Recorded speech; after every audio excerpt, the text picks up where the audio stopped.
What's going on, everybody? Welcome back to Steelers on Penn Live. Instead of Steelers Training Camp Rewind, we have Steelers Rewind here today. First preseason game live from Acrisure Stadium. Pittsburgh Steelers against the Houston Texans.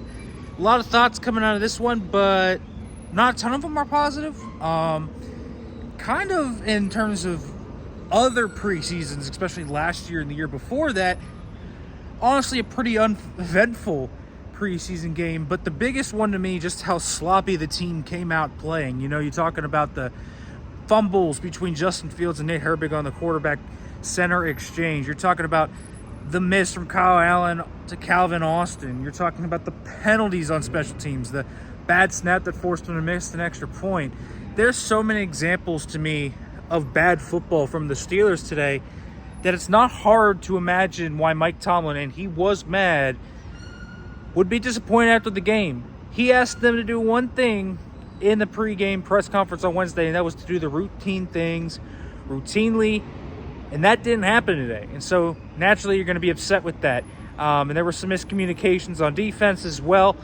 So a lot to work on if you're the Pittsburgh Steelers in terms of what they need to do moving forward in terms of getting the cleanliness of the game ramped up. Because I think there was clearly one team that was more clean than the other, and it was the Texans, not the Steelers. In terms of individual performances that I thought stuck out, first of all, I thought Zach Frazier and Mason McCormick looked pretty good, to be quite honest with you.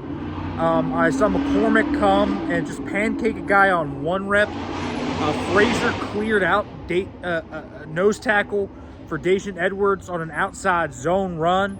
So that was another really quality rep from him. And they appeared quite steady throughout the game. Troy Falatanu allowed 2 sacks. I would place both those on Falatanu, not Justin Fields personally.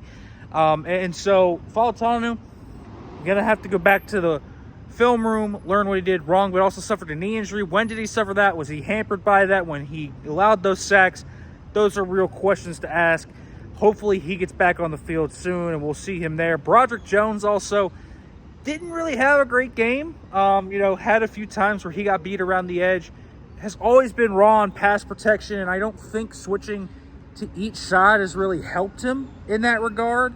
We'll see how he continues to do. This is really his first true big-time action where I have really focused on this year.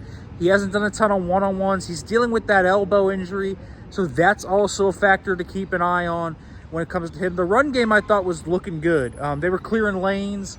Najee Harris and Jalen Warren were running well. The other running backs were running really well. I think the running game and the details in the run game are coming along really well, but it's going to be minimizing negativity in the pass game because I do think they had some of that today. Both of the center quarterback exchanges were going to be passes, so something to look at there. In terms of defense, man, how about the defensive line standing out today? I mean, DeMarvin Leal had a great game. Isaiah Loudermilk had a good game. Montravius Adams, Keanu Benton had a few really nice plays before he got his eye poked and couldn't return. And so this defensive line continues to really grow. Marcus Golden retires, and then who steps in? Kyron Johnson and Jeremiah Moon. Really good game from them, too. They have some outside linebacker depth. Kyron Johnson with that ghost move, man, was beating guys today. He's got great explosiveness, so someone to watch. I thought Payton Wilson had a really good first half. I think he started to get a little fatigued there at the end. Had been on longer than most players in this game. Missed a few tackles, over pursued some angles, but really he was flying around against that first team, hitting hard, looking like a very smart football player that he is. So I think he had a pretty solid showing tonight to start his NFL career. But again, you got to minimize negativity for the Steelers, especially with the style they're going to play this year. With Justin Fields in particular tonight, I mean, he's part of those center quarterback exchanges, so you have to place some of that on him. Which sacks were on him, which weren't, I want to watch them again before saying that. I thought he got the ball out to the right areas, and when he was in rhythm, he looked really good. So I think there were positives to take away from Justin Fields, but right now I feel very neutral on it. I mean, that is really how I feel. I don't feel one way or the other. I think there's negativity, and I think there's positivity on both sides of that when you look at where Justin Fields is right now. We'll be back at practice on Sunday, where we'll learn more about Troy Fautano's knee injury, and we'll see them again. And what surprised me if after this game, they're even back in pads on Sunday, trying to go back and correct a lot of the sloppiness.